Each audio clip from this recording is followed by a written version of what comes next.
evening, everybody. So I think we're supposed to talk about something like thriving in tough times. That sounds really great, doesn't it? Thriving, yes. Tough times? Can't we thrive when it's not tough times? Yeah. We all complain, isn't it, when we have problems? Yeah, I want to practice Dharma, but I need perfect conditions to do so. Yeah, right now, my little toe hurts. I can't practice. Yeah. And so always one excuse after the other, because we have so many obstacles. Yeah. Do we really have that many obstacles? Or are we making excuses? Okay, let's change the subject. Okay, so usually I like to start things out with a little bit of silent meditation so we can change gears from running around all day to doing something more serious, and then cultivating our motivation, and then talking about thriving in tough times. Some question and answer after. We're going to start off with one of the verses in the Tibetan tradition for taking refuge and generating bodhicitta. And then after that, we're going to recite the four, what's called the four immeasurables, or in Theravada is called the four Brahmaviharas. Okay? So really think about what you're reciting. Otherwise, it's just blah, blah, blah, blah, blah, blah, and your mind is somewhere else. So we start out imagining in the space in front of us the Buddha surrounded by all the other Buddhas and Bodhisattvas, Arhats, holy beings from all the Buddhist traditions. Their bodies are made of light. And they're looking at us with compassion and complete acceptance, no judgment.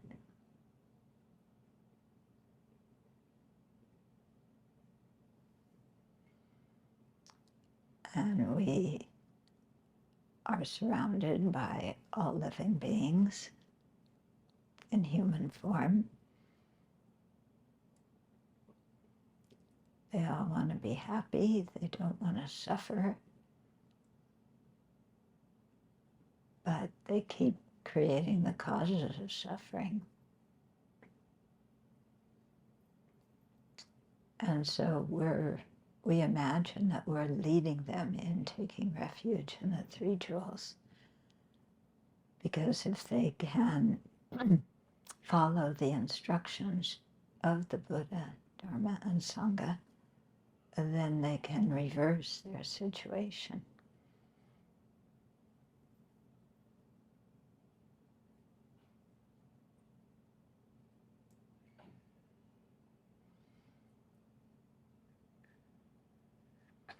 And when you imagine that you're surrounded by all sentient beings, make sure to include the people you don't like and the people you don't get along with.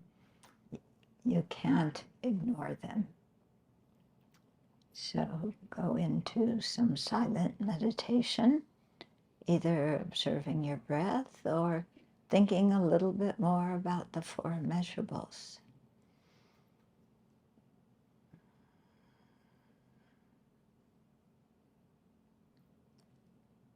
So let's cultivate our motivation.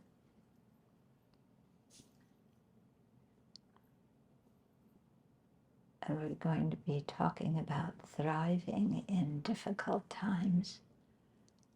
what does thriving mean to you? When you're thriving, what's happening or what isn't happening? And what kind of causes and conditions do you need to thrive? Or in what kind of situations do you thrive the best? And what kind of situations or conditions impede you from thriving? And are those situations and conditions something external in the environment or internal? Or do you have a combination of both that interfere with your thriving? And generate compassion, the wish that sentient beings, including yourself, are free from suffering and its causes, and see how generating that feeling of compassion changes the circumstances that impede you from thriving.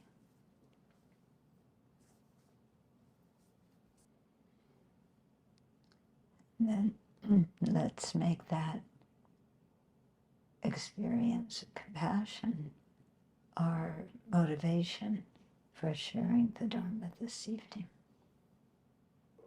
So I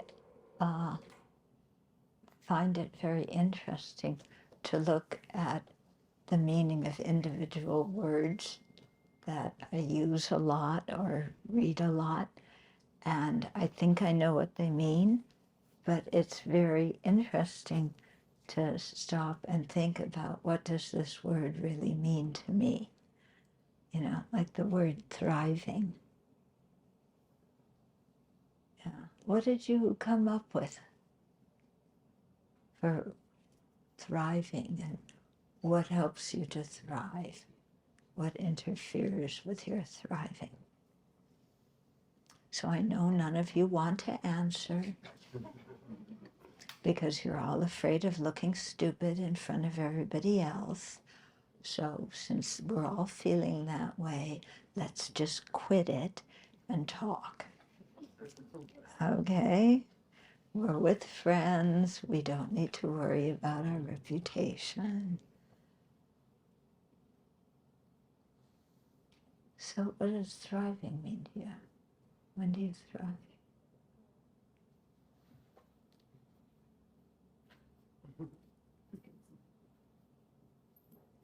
I think it's probably when you talk about like personal growth, something along those lines. Mm-hmm. So when you feel like you're growing personally, yeah. And what makes you grow personally? What kind of situations? Challenges. Ah, okay. All challenges? Challenges and problems. Problems, yeah. Suffering.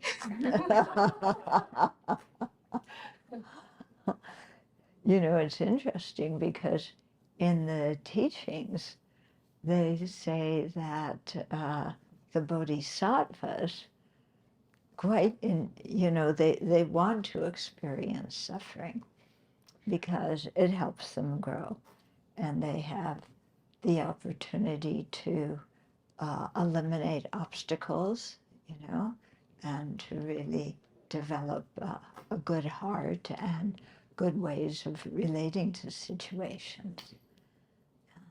So for the bodhisattvas, challenges are good, and even problems are good. Yeah. How many of you like experiencing problems? Yeah. We grow when we experience problems. Yeah. And if we're skillful, we come out much better at the end from having gone through problems.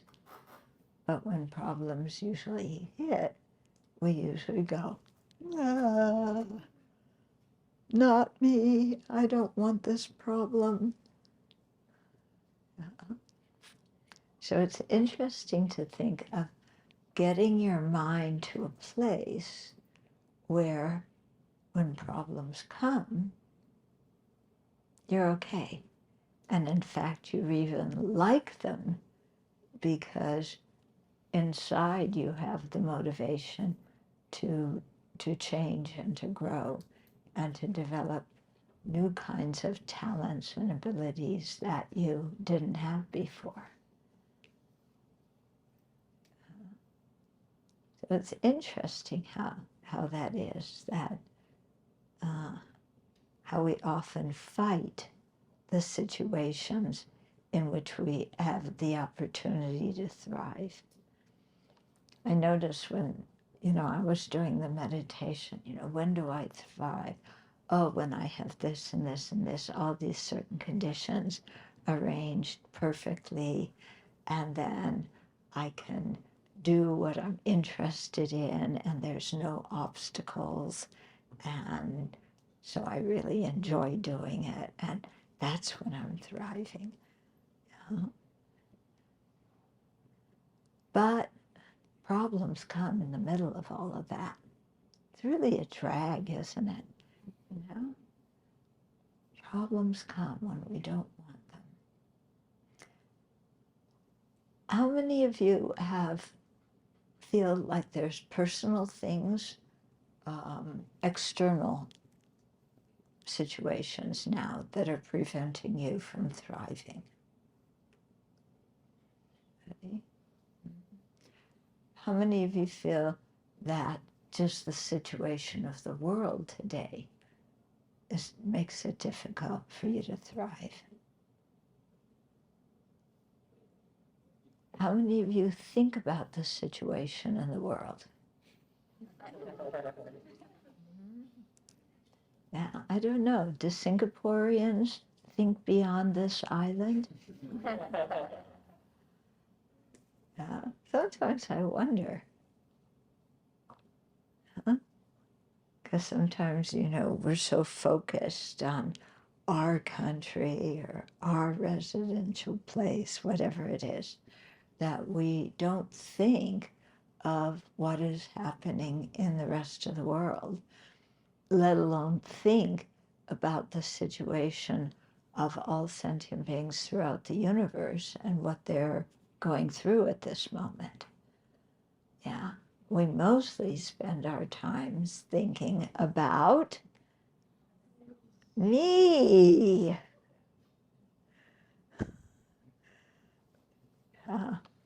So interesting, isn't it? We're one person and we just go round, round, round, round, round about me.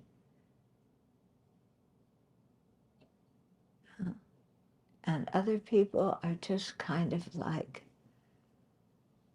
objects. So if another person makes me happy, then yes, come. If they cause me problems, get away. If I don't know you, then you're just somebody walking in the street and just don't get in front of me. I have to navigate my way around these people, but I don't really think of them as human beings with problems, with joys in their life. Is that how you look at most people? Especially in Singapore. My goodness. We just came back from Malaysia and Indonesia, and people are they're much more relaxed there. You come back, you come to Singapore, and it's just, you can feel the bright vibration. Yeah. And the way people talk, it's like a room's really quiet, and then people walk in the room and have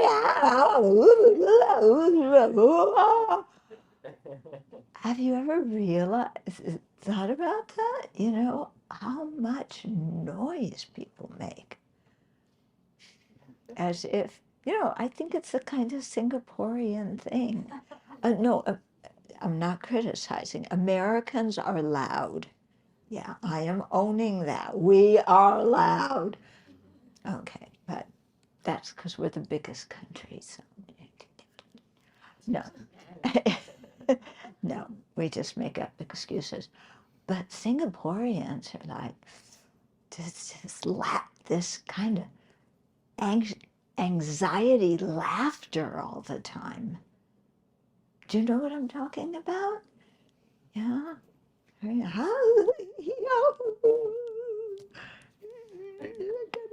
around and do this and make everybody okay and have a good time. We have to try so hard to have a good time.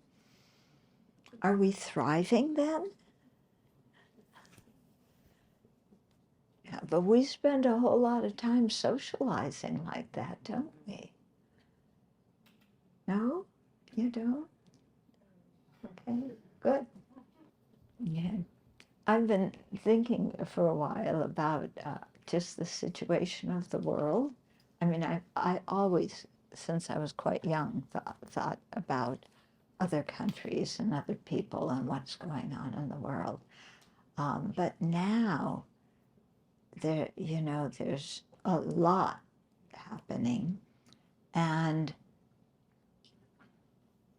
it's so easy to look at what's happening in the world and just feel like it's hopeless, you know, it's totally hopeless. And then get discouraged and get depressed and fall into despair. But what I've noticed, okay, when I'm looking at the world and just seeing things with my ordinary mind, that's what I see. When I think about how a bodhisattva would see it, yeah, well, let me tell you how my ordinary mind sees it. Okay, here are all these stupid people killing each other over land. And it's so foolish. It's so stupid. They're killing each other. They're destroying each other's homes. And for what purpose?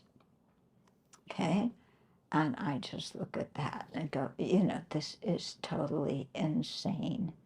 And there's nothing much I can do about it directly. But then if I step back and I look at the situation in a Dharma way, I think here are all these people, Russians, Ukrainians, Israelis, Palestinians, and what do they share in common? They all want to be happy. They all want to be free of suffering. And if I really look at each of these groups and, what is the motivating force behind what I think are stupid things that they're doing, like fighting wars. I think wars are the most stupid thing that human beings do. Really, it's insanity. But when I think, why are they doing it?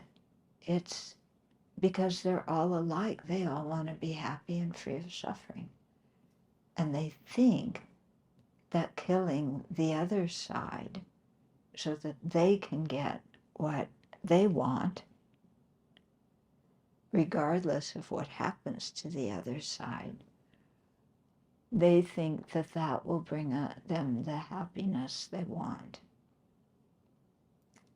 Okay, so Putin, for example, thinks if I can take over Ukraine, then I am beginning the process of restoring the Russian Empire to its former greatness, because Ukraine used to be part of it, and now we're getting our land back. And next, I will go to Moldavia, or I will go to Latvia, Estonia, and Lithuania, because we occupied them during the Second World War. And then we can take over Poland, because we've marched across Poland in previous centuries. And, and then I will be the one who reestablishes the mighty Russian Empire, how it used to be historically. And then I will be happy, and Russia will be great, and all the citizens will think I'm wonderful. I don't know that he really cared, to what extent he cares about the happiness and well-being of the citizens in his country, but the fact that they like him, that's what's important to him. So if I really think, that's what's motivating him, he doesn't want to suffer. He's doing that because he thinks it'll bring him happiness. If we look on at this level, our ordinary level of just considering this life, is what he's doing bringing him happiness? I'm not so sure. Yeah, he might get some thrill by, have you seen pictures of him when he meets with his generals? He has a long table, and he sits at one end, and his generals are sitting at the other end. Yes, sir. Yes, sir. Yeah. So maybe he gets some ego thrill from that.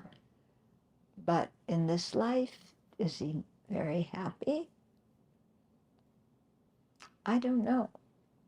Yeah. I think he probably is very frightened of people turning on him, people poisoning his food, his relatives getting assassinated. So this life is some pretty big misery, I would think. And what kind of karma is he creating? Now, where is Putin going to be reborn next lifetime?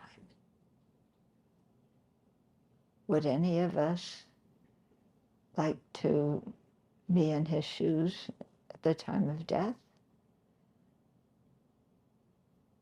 When you think of somebody like that and what's going to happen to them in the future life, and then you try and do the taking and giving meditation, the Tonglen meditation, do you really want to take his karma?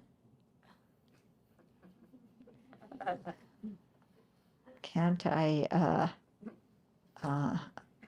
detour it and put it over there? I don't want to take it. Now, if you look at the Israeli-Palestinian thing, also,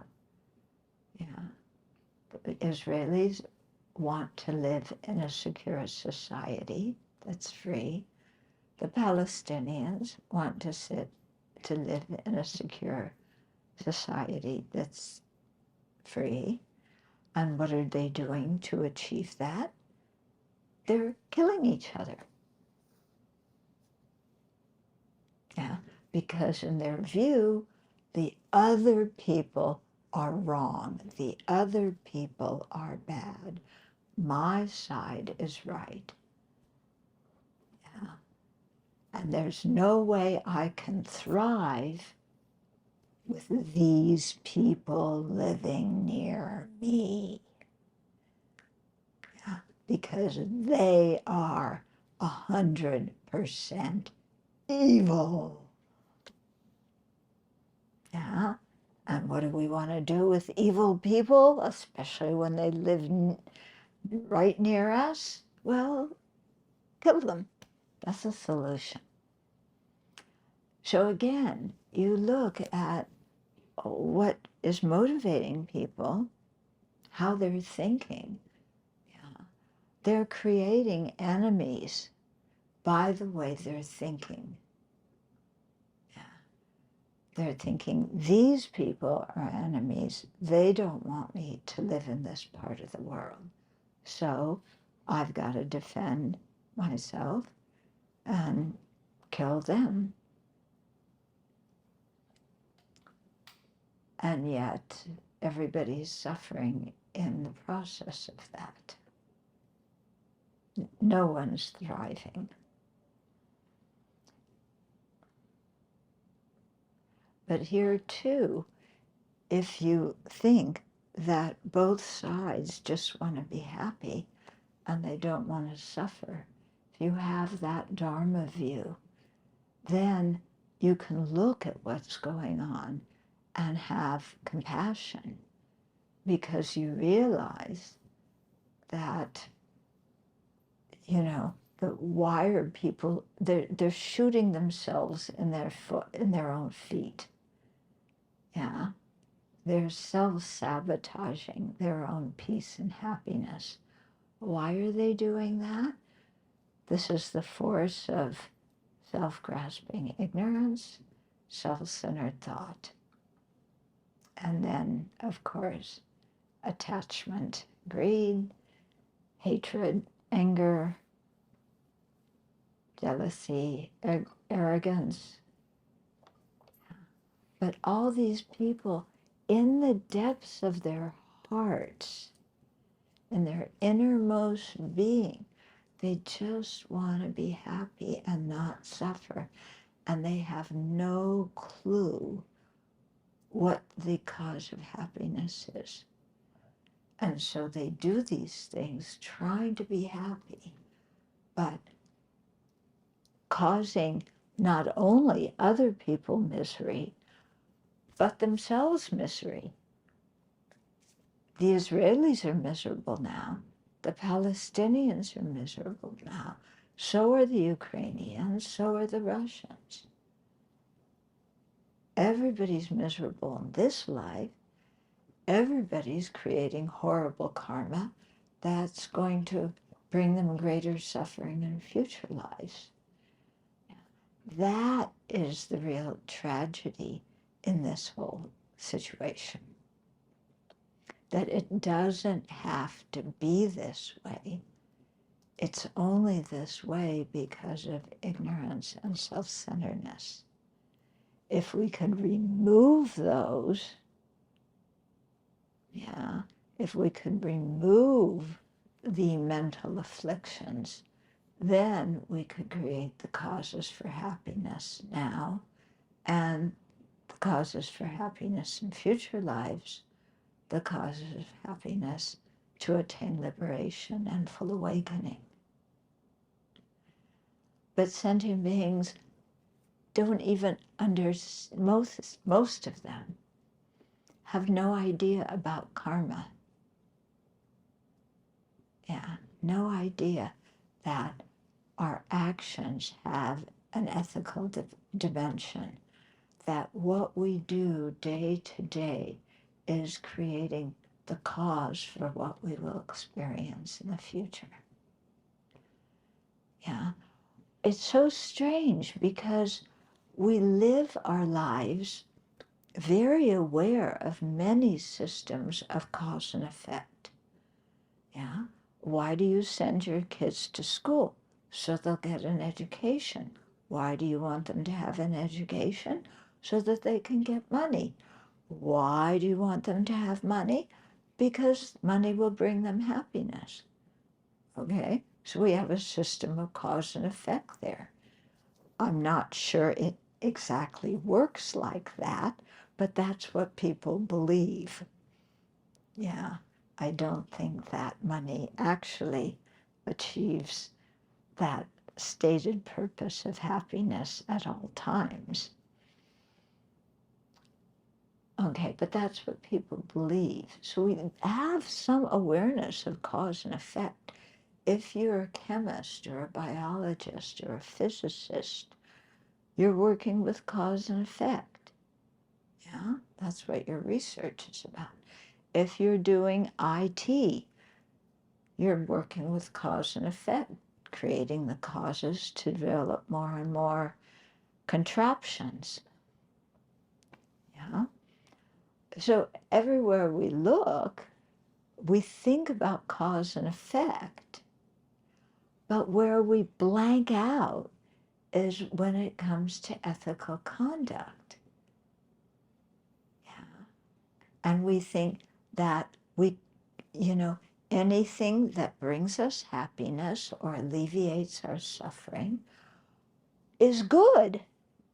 And so we do it.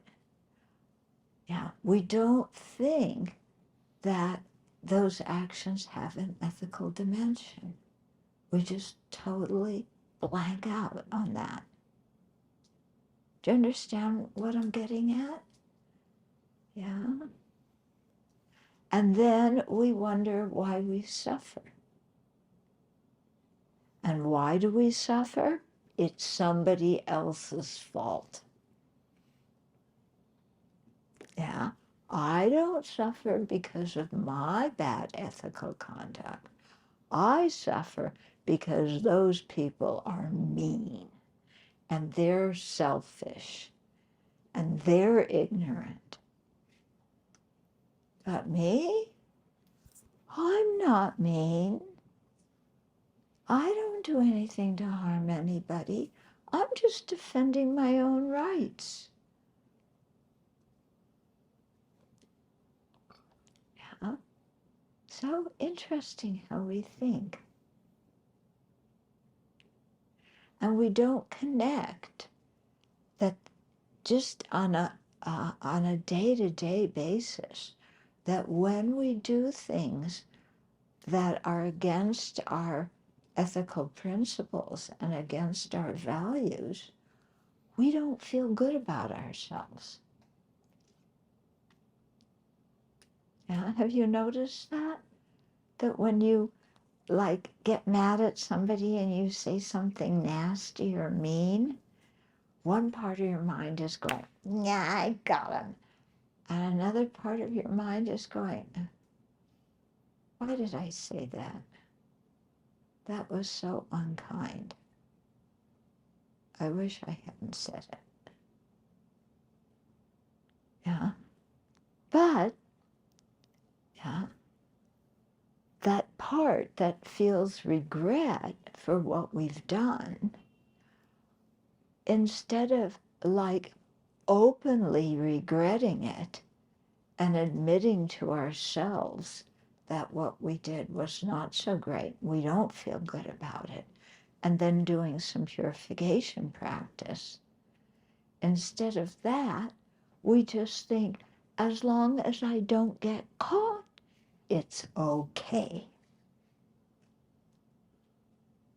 Yeah? Do any of you think like that? Yeah? I can do business deals that are a little bit shady. Yeah. I'll just overcharge people a little bit, or I'll just lie just a little bit to sign a contract. And I can just do these things just a little bit. It's not really big.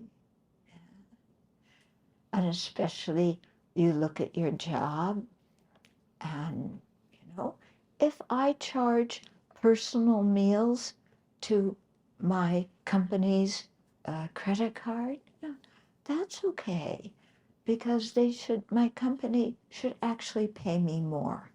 I'm worth more, but they're not paying me. So I'm just taking the wages I deserve in the form of billing them for when I take my family and friends out to dinner. Or, charging the company for personal vacations. Or, any number of things that we do to not be completely honest, but It's just a little bit, and everybody does it anyway. Yeah. But then, when you're alone by yourself, do you feel good about that? You have lots of reasons, lots of justifications. But do we feel good about that? Yeah, that's a question to ask ourselves. And if we don't feel good about it, then let's purify it.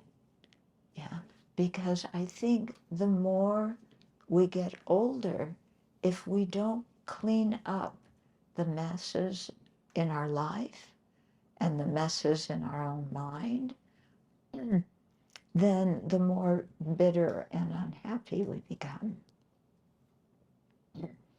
I think some people, when they're old, we always think of old people as bent over.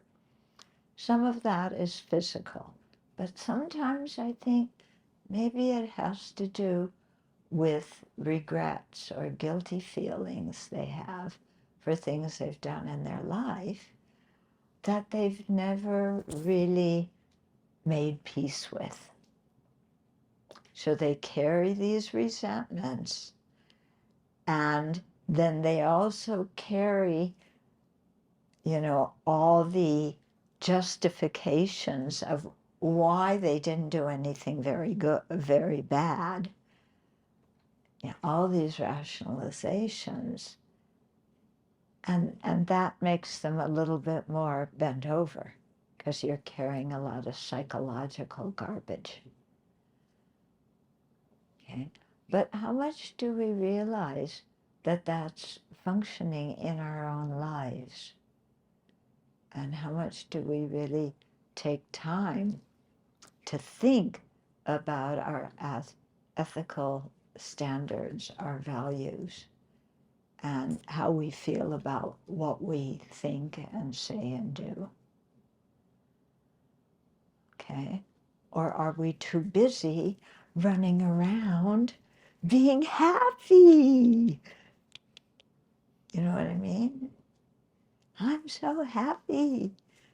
I live in Singapore. I live in the US. Yeah, I'm so happy. Actually, Americans are not very happy. If you're a Republican, you hate the Democrats. If you're a Democrat, you hate the Republicans. Yeah. Our Congress is totally dysfunctional. It doesn't operate. Really, it's bad news. And then look who we have running for president. Biden's good. Trump? Oh God, him again?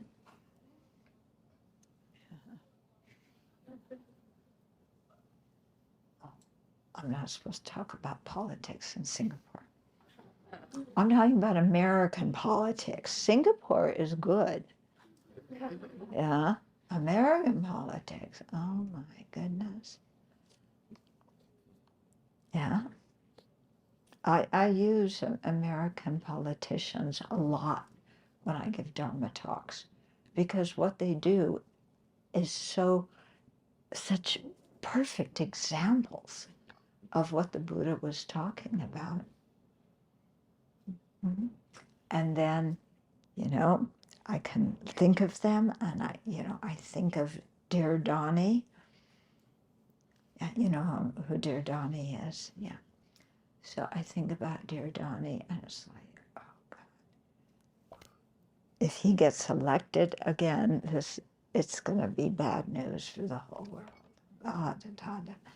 And then I think he's just trying to be happy and not suffer.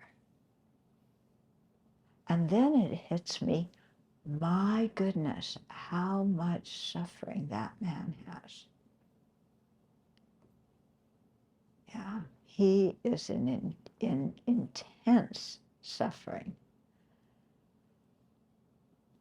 But you say, how can that be? He's a billionaire. At least he pretends to be. We'll see how this civil court case goes. Yeah, he's billionaire. He's rich. He's famous. Ivanka's his daughter. Ooh, you know, he must have it all. And Melania is his wife. Oh, he has a trophy wife. Yeah. Anybody here want to be a trophy wife? You know what a trophy wife is? So then you have to change your opinion of these people. Yeah, we can't hate them. Yeah, we can't just say they're evil and throw them out the window because they have the potential to become a fully awakened Buddha. Everybody has that potential.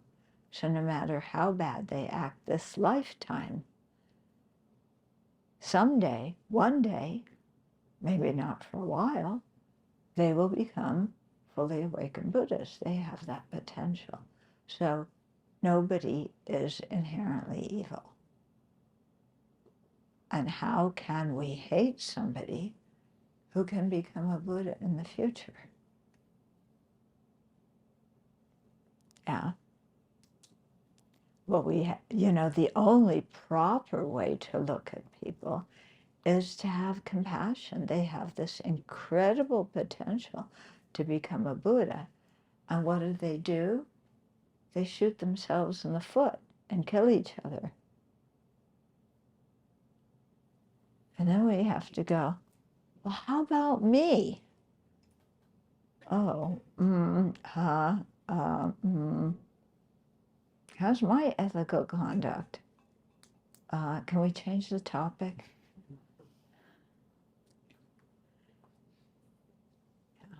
Everything I do is good. Like I said, I only cheat a little bit. I only lie a little bit.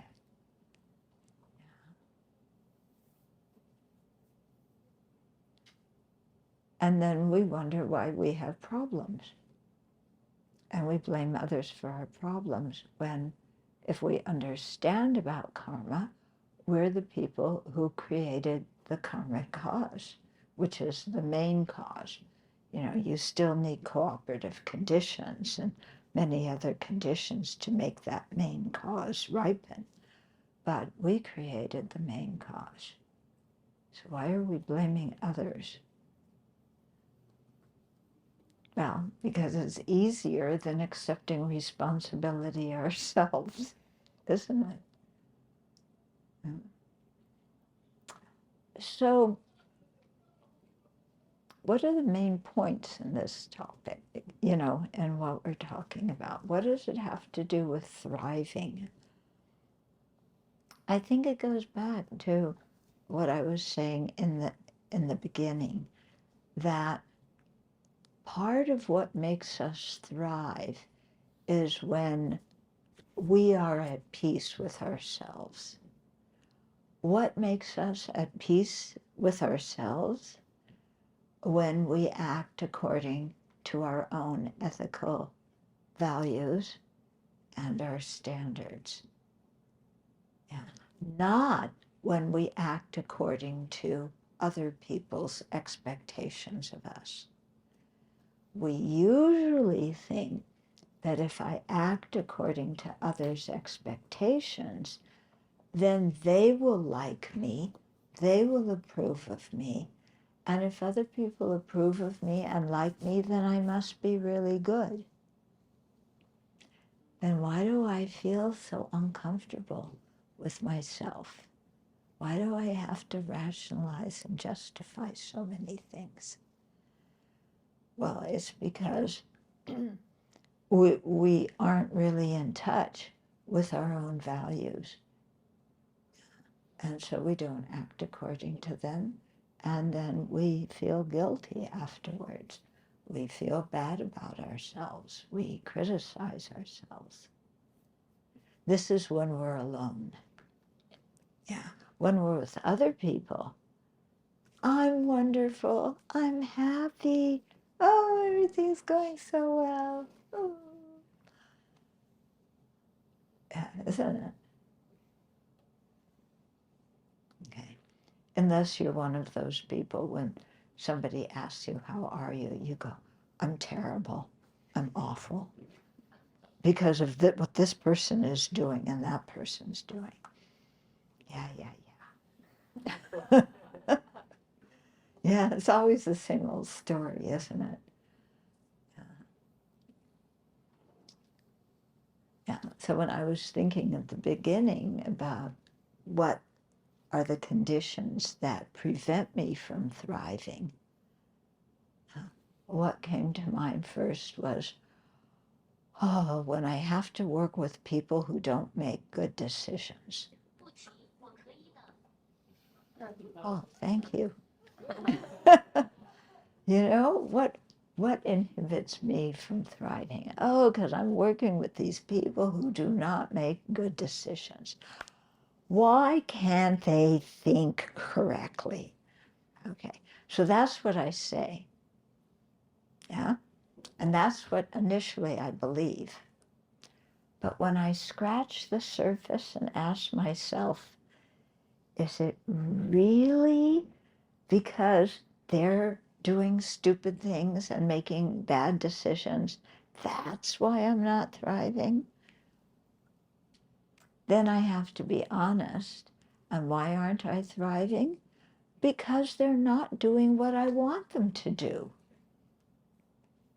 And I know exactly what everybody should do. And if they only did it, I would be happy and I would thrive. If I'm really honest, what prevents me from thriving is I'm not getting what I want. Now, what does the Buddha say about that? Yeah. Oh, I have these little conversations with the Buddha sometimes. Yeah. Not with the, I don't have visions of the Buddha or anything. I just have conversations with my teachers over what they've taught. Yeah. It's like, and it goes, oh, so you're unhappy because people aren't doing what you want.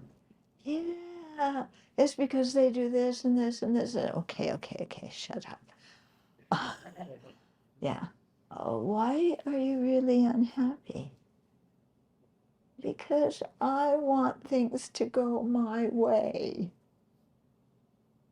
Yeah, I have my rules of the universe and people aren't following them. Yeah, my rules of the universe. Everybody has to like me. Everybody has to do what I want them to do when I want them to do it. Nobody can criticize me, even if I make a mistake. Yeah. Then Buddha says, oh, do these people know these rules? No, but they should. Are they really rules, or are those unrealistic expectations? They're rules. Oh, sorry, I shouldn't talk to the Buddha like that. Well, okay, sometimes, yeah, I have unrealistic expectations of other people. Oh, you do? So whose problem is that? When you have unrealistic expectations, whose problem is that?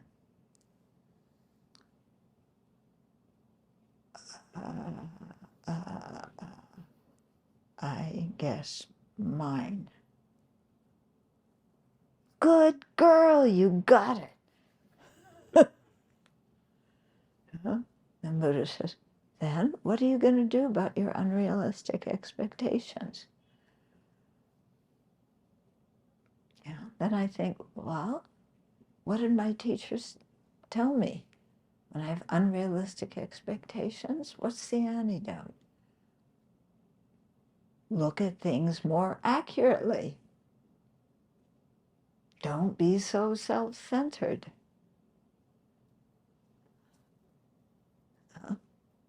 The answers are not long things that you require philosophical treatises about. The answers are usually, a few words, a few phrases. But the problem is putting them into practice. That's the problem. And that's the challenge. Okay? We talked about challenges at the beginning. That's our challenge. To put what the Buddha has taught and what we know in our heart to be true, what is ethical, what is not ethical, to put that into practice and to deal with the difficulties that our ignorance and self-centeredness throw up as booby traps to keep us from doing that. But that's how we grow. Yeah. And so she was saying at the beginning that, she thrives when she's challenged. Yeah. And so that is our challenge, to really practice, to learn the Buddha's teachings, to think about them, make sure we understand them correctly and that they make sense to us. Yeah, and then to put them into practice in our lives. Yeah. And that's our challenge. Yeah. Our challenge isn't how can I restore the Russian Empire to its former glory. Yeah. Our challenge is how to deal with our own wrong conception mind. And part of that involves having compassion for ourselves, yeah, because we don't want ourselves to suffer. We want ourselves to have happiness. Yeah. But having compassion for ourselves doesn't mean pampering ourselves and making excuses for ourselves. Yeah.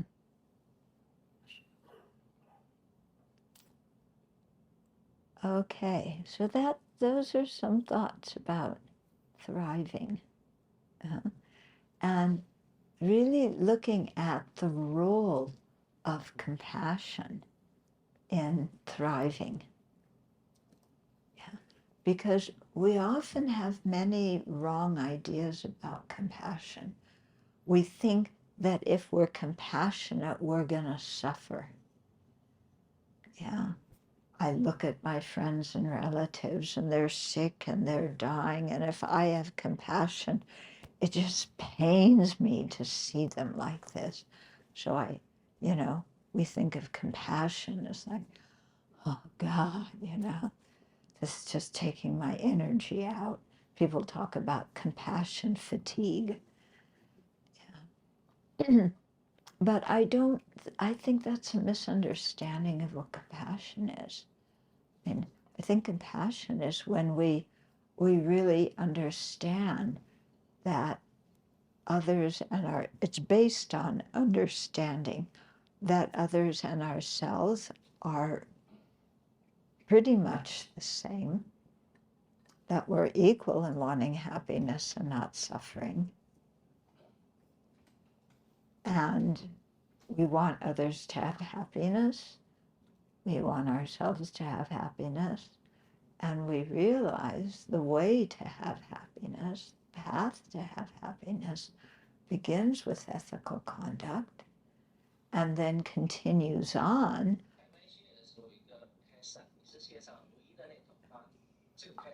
Oh, thank you very much.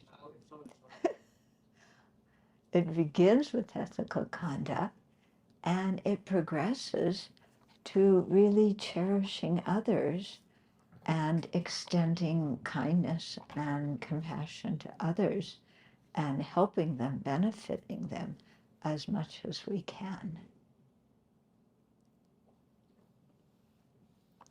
Part of what happens, what inhibits our thriving, is that sometimes we are very, very self-critical.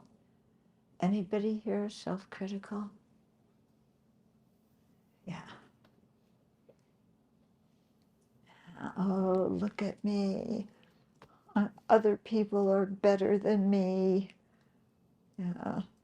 Nobody loves me. I can't do anything right. I'm always getting blamed for things I didn't do. But maybe I did do them because I'm such an awful, stupid, unworthy person. Yeah. And we dig ourselves into a little hole, about what a bad person we are and how hopeless we are. And then we decorate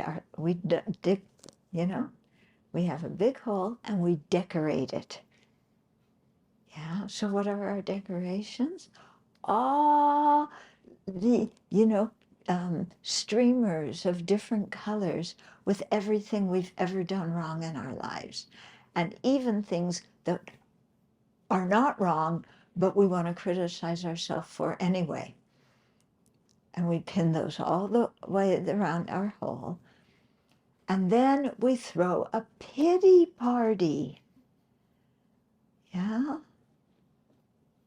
Yeah, a pity party.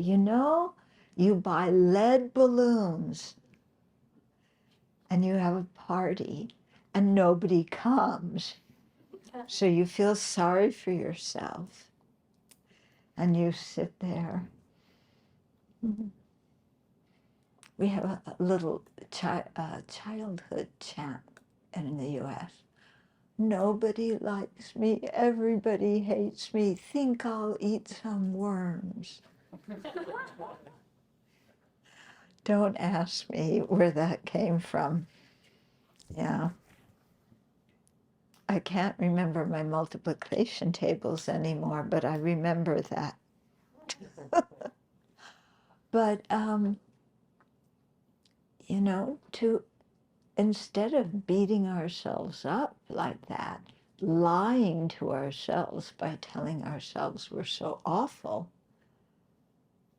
yeah, let's have a little bit of compassion for ourselves.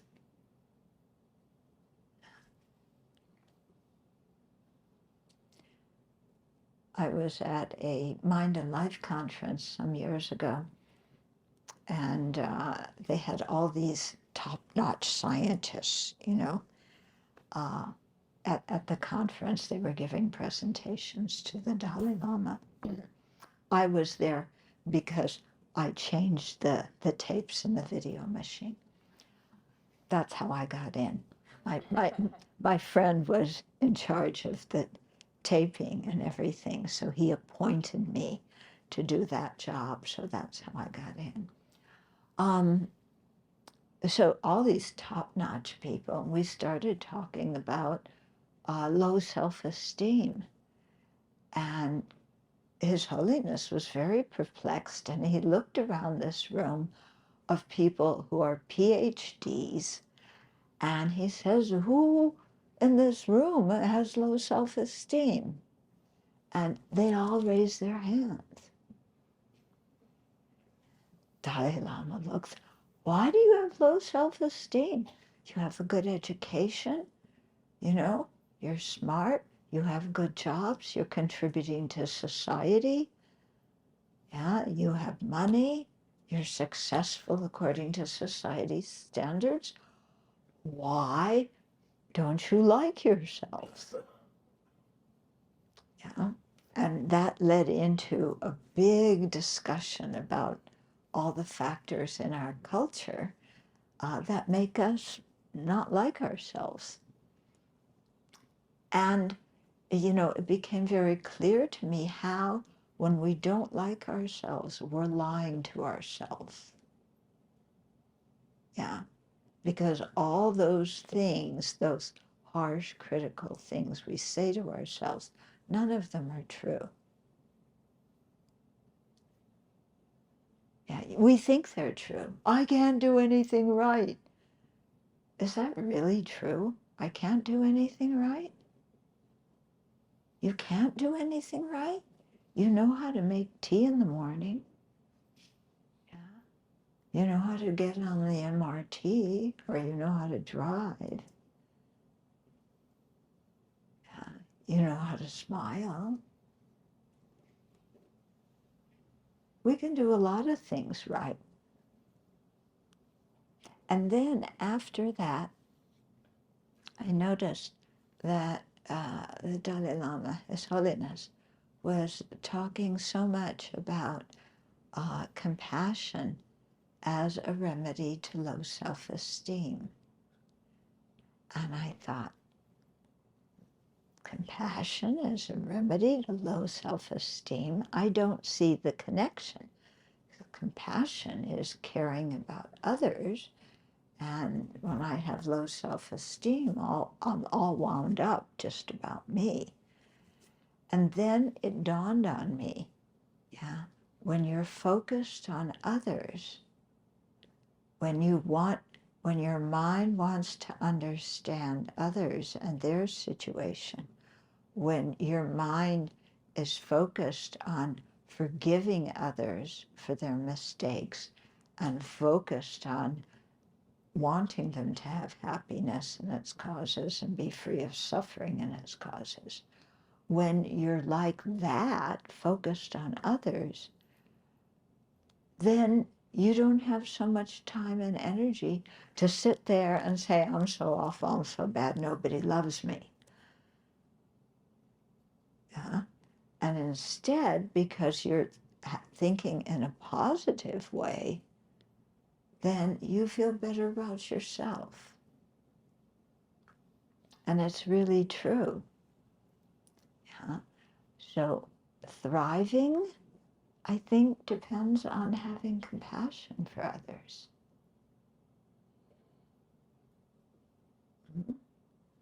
So remember, compassion doesn't mean I run around and I try and fix everybody's problems.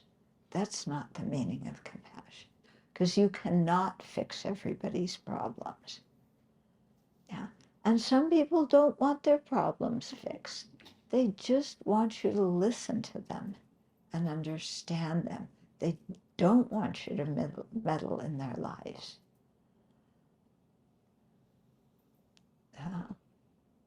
But that open-heartedness, yeah, the ability to have an open heart, to have a kind heart, to care about others' experiences, and to see that others and ourselves are pretty much the same.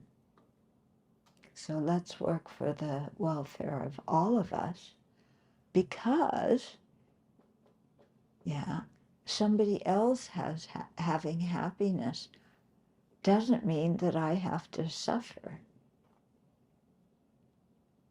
Yeah, we often think, oh, there's a fixed pie, and if somebody, this is the pie of happiness, and if somebody takes that slice, then I can't have that happiness. But it's not like that. It's the more we create happiness and joy in our minds, then the happier we are, and the happier the people around us are as well. And then we thrive. Okay, so we have time for a few comments, questions. Just talking about the Tonglen practice, and you were giving the example of Putin that we don't want to include him in our Tonglen practice, but then in the real practice, we don't exclude him, right? Yeah, this is why the Tonglen practice is challenging, because we know we're supposed to imagine taking on their their misery and their negative karma and giving them our happiness and our virtue. But when we really sit and think about, do I want to do that? Our self-centered mind says no. Yeah. So, you know, has anybody had that feeling when you do Tonglen, that you just get to a point of, I don't want to take on that person's suffering. No way. Yeah. When that happens, that is your opportunity to really work on your own wrong conception mind. Because what is it that's blocking us from just even wanting to take on somebody else's suffering in a visualized meditation? We're not even talking about doing it. What is blocking us is the stranglehold that the self-centered mind has on us. Yeah. So that is our challenge at that moment, to apply the antidotes to that self-centeredness and see its faults, see the benefits of cherishing others, open our hearts to others, sincerely wanting them to be happy. And then we see, then we can do the meditation and we feel comfortable with it. Yeah. So the point here is, whenever we have an obstacle, most of our obstacles, they look like they're coming from outside. Most of them are in here. Whenever we face an obstacle, you know, to look inside and say, okay, what is my wrong way of thinking? What is my wrong view here? And then think of the antidotes that the Buddha taught us for how to counteract those. Is it wrong to eat meat or not? Okay, the different Buddhist traditions have different views on this. Okay, so I'll tell you the textbook answer, and then I'll tell you what I think. Okay, the textbook answer is, if you don't kill the animal yourself, ask somebody to kill it for you, or know that somebody killed it for you, then it says okay. And in the Theravada tradition, when they go on Pindapat, their job is to accept whatever people offer with gratitude, you know, instead of saying, oh, well, I don't eat meat, so give me that spaghetti over there. Looks really good. Give me some of that. You know, you're just to accept with gratitude and eat it, whatever people offer you. From the Mahayana viewpoint, it's another sentient being, and they have to die for you to eat lunch. And that's not very compassionate. Yeah. So it's definite, you know, from that viewpoint, then you want to try and be vegetarian. Then the question comes, well, the Tibetans aren't vegetarian and they're Mahayanas. Well, okay, I'm just giving you the standard answers, yeah. In in Tibet, if you're living at that high altitude, there's not a lot of things that grow, okay? So the main food is meat and barley flour, sampa, yeah? And meat, butter, yeah, sampa. And so the Tibetans eat meat because that's what they have at that altitude in their own country. When they came into exile in India, then it became possible to eat a lot of other food, to be vegetarian. Some people will change their diets, some of them have changed their diets and are vegetarian. But many people are quite attached to the food that they're used to eating. And so they continue with those diets. Yeah. My personal thought is, I think if you can be vegetarian, much better. What about onions and garlic? Onions and garlic, that is from ancient Indian culture. They say that gives you desire energy. It stimulates desire. And since what we're trying to subdue is desire, then abandoning those. Although there's a very interesting story about, because in one of the Bhikshuni precepts for fully ordained nuns, there's a precept about not eating garlic. Okay, let me tell you the story behind this. So there was one man in ancient India who had a big garlic field, and there was one nun who was going, on Pindapat for alms round to gather food, and the man saw her and said, you are welcome to come back sometime with some of your friends and pick some garlic. I have a lot of it here in my field. So fine. She went back to her community and she told the other nuns, and they all went back to this farmer's garlic field, and they picked all the garlic. When the farmer went out there and said, wait, this is my crop, my income, and you picked all my garlic, he was rather upset. He told the bhikshus, who told the Buddha, and the Buddha said, the nuns are not to eat garlic. Now, you might ask, but the garlic isn't the problem. Yeah, it could have been apples, it could have been plums, it could have been anything. Why? He didn't say don't eat plums, but it could have been plums. I have no idea. But, this is the reason why in many of the precepts, you have to look and think about what is the affliction that the Buddha was trying to modify in people's minds. And in that case, it had nothing to do with garlic, it had everything to do with greed. Okay, so, the way I take that precept to be is, when people offer me things, to not be greedy and ask for a lot or take a lot. Yeah, I think that's what the precept is about. Okay, we have time for one more question. Venerable, you were talking about thriving depends on having compassion on others.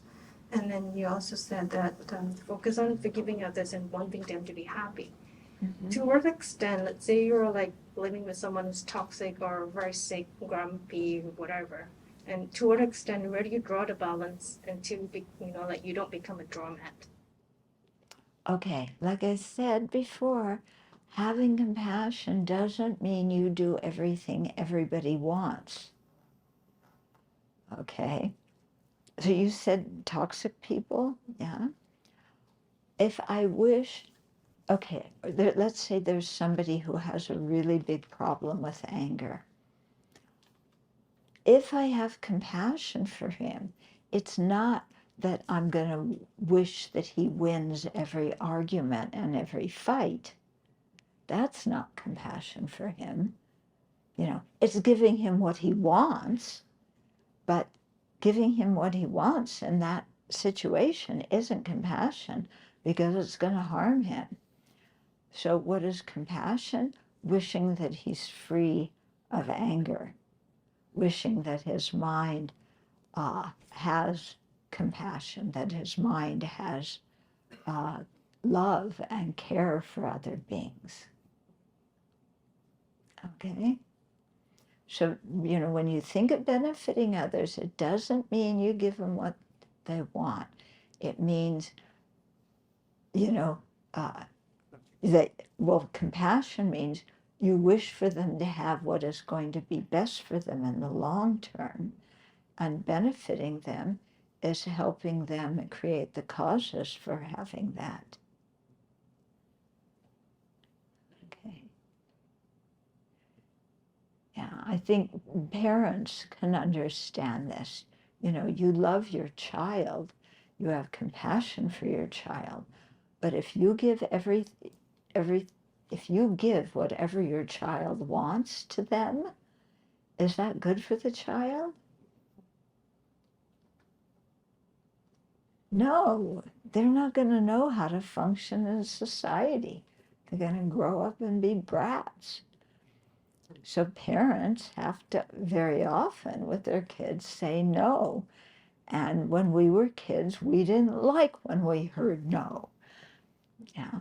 But looking back on your experience as a kid, I can see now many things that I got disciplined for when I was young that I'm very glad my parents disciplined me for, even though I was unhappy at the moment. Okay, so we're going to dedicate the merit now. But first, before we dedicate the merit, comes the practice of rejoicing at our own merit and the merit of others. Okay, so come back to your breath for a moment.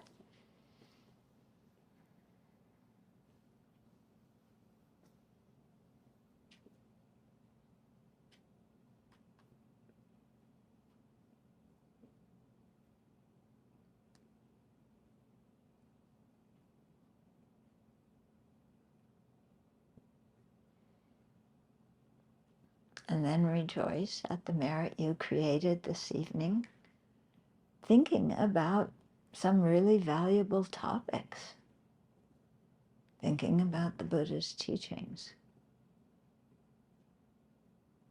So you created a lot of merit. Rejoice. Even some of the teachings may have made you uncomfortable because they pointed out things you need to work on.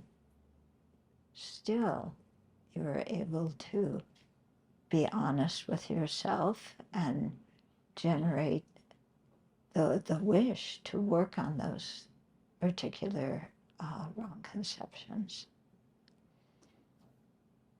So rejoice at creating merit by having that kind of resolve.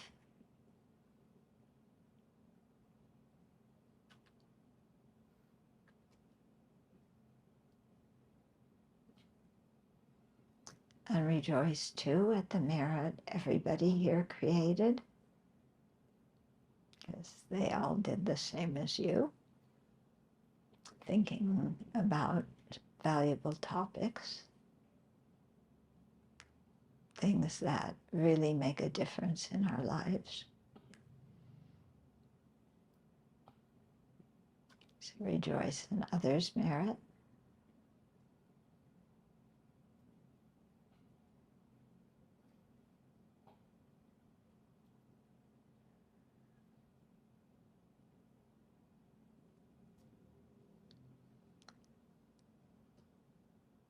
And rejoice at the merit we created as a group, our collective karma.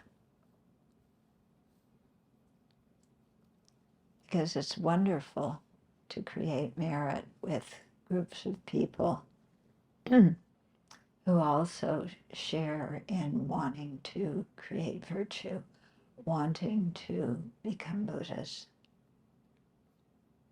wanting to make a positive contribution to society.